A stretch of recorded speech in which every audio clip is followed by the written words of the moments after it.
Assalamualaikum warahmatullahi wabarakatuh. Saya Syadila Umairah. Di sini saya akan mencoba menjelaskan tentang hukum kepolisian. Dalam hukum kepolisian ada satu materi yang akan saya bahas kali ini, yaitu mengenai organisasi kepolisian. Dalam organisasi kepolisian kita harus mengetahui kedudukan Polri dalam sistem ketatanegaraan.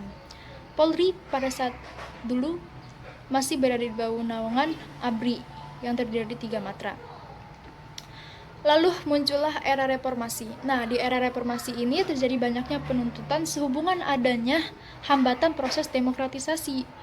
Juga terjadi banyaknya keluhan di kalangan masyarakat akibat tidak dapat berjalannya penegakan hukum dikarenakan oknum-oknum ABRI pada saat itu masih melakukan pelindungan terhadap pelanggaran hukum dan HAM. Untuk mengetahui dasar hukum, saya akan mencoba menjelaskan sedikit sejarah mengenai proses pemisahan antara Polri dengan ABRI. Sejak bergulirnya pemerintahan pada tahun 1998, itu ditandai dengan perubahan cukup besar, yaitu jatuhnya Orde Baru yang digantikan oleh era reformasi dipimpin oleh Presiden Baharudin Yusuf Habibie.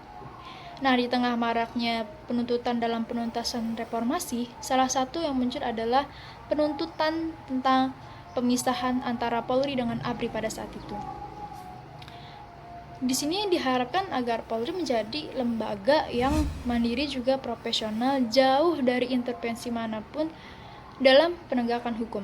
Sejak 5 Oktober 1998, juga terjadi banyaknya perdebatan di kalangan presiden. Dalam tubuh Polri sendiri pun sudah banyak aspirasi mengenai hal ini.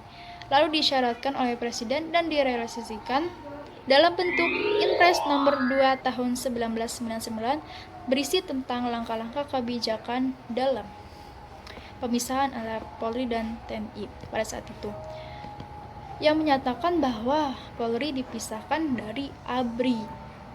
Lalu disusul pula dengan Kepres nomor 89 tahun 2000 tentang kedudukan Polri. Hal ini ditetapkan di Jakarta pada tanggal 1 Juli 2000 ditandatangani oleh Presiden Abdurrahman Wahid pada saat itu. Disusul juga dengan TAP MPR nomor 6 tahun 2000, juga TAP MPR nomor 7 tahun 2000. Selanjutnya adalah dasar hukum. Setelah kita mengetahui tentang proses sejarahnya, kita akan lanjut dalam dasar hukumnya. Nah, dalam dasar hukum ini lahirlah Undang-Undang nomor 2 tahun 2002. Tapi sebelum daripada itu terjadinya perubahan kedua UUD 1945 pasal 30 ayat 3 dan ayat 4, di mana TNI terdiri atas 3 matra, yaitu darat, laut, dan udara sebagai alat negara yang bertugas untuk mempertahankan, melindungi, dan memelihara keutuhan serta kedaulatan negara. Yaitu yang kedua, Polri. Polri sebagai alat negara yang menjaga keamanan dan ketertiban dalam masyarakat, bertugas melindungi, mengayomi, juga melayani masyarakat dan serta menegakkan hukum.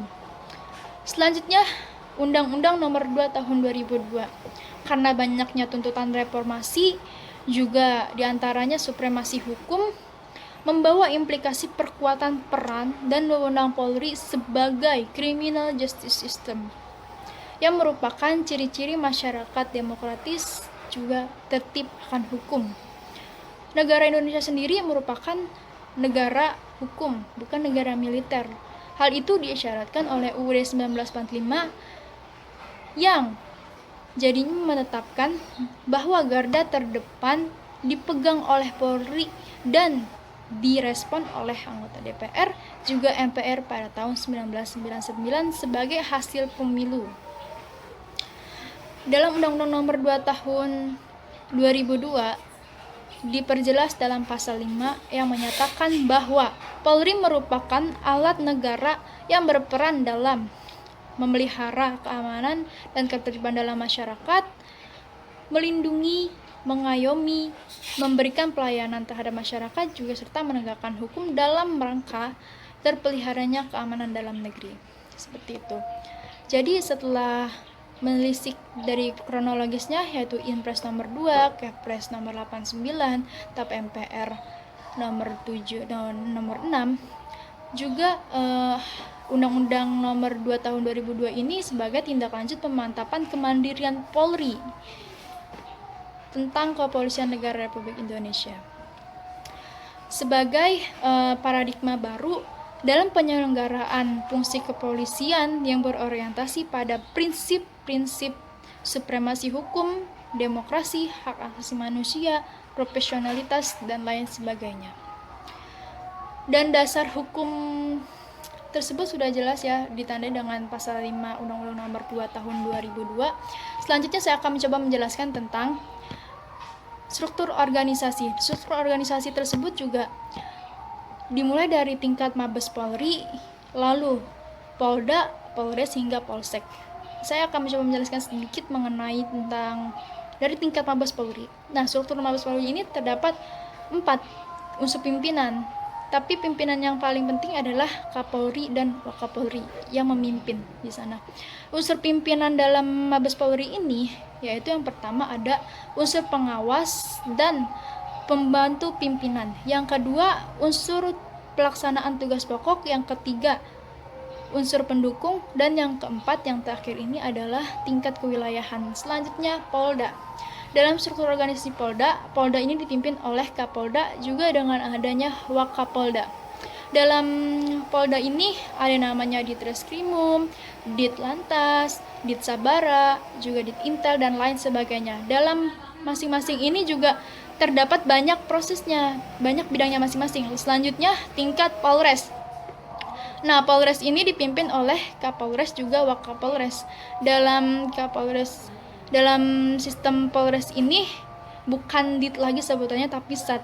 Dalam adanya Satlantas, Satsabara, Satintelkam, ini adanya di Polres.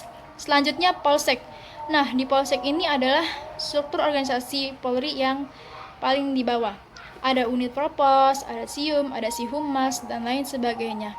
Mungkin segitu penjelasan dari saya, kurang lebihnya mohon maaf. Sekian dan terima kasih pengetahuan saya mengenai organisasi kepolisian. Terima kasih.